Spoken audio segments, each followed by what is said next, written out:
నువ్వు చేసిన పనికి అర్థం ఏమిట్రా? ధర్మం.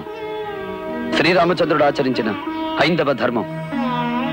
శ్రావణ కుమారుడనే మునికుమారుణ్ణి దశరథుడు తెలియకుండానే చంపాడు. కొడుకుని పోగొట్టి దంపతులు నువ్వు మాలాగే పుత్రశోకంతో విలపిస్తావని శపించారు. ఆ శాపం మూలంగానే దశరథుడు రాముణ్ణి అడవులకు వెళ్ళమన్నాడు. తప్పు చేసిన నీ తండ్రికి నువ్వు దూరం కావచ్చు, కానీ ఏ నేరమో చెయ్యని నాకెందుకీ శిక్ష? ఇదేమి న్యాయంరా? ఇది న్యాయమా అని ఆనాడు కౌసల్య రాముణ్ణి అడగలేదమ్మా. నేను ఈ త్యాగం చేసింది గొప్పవాణ్ణి కావాలని కాదు,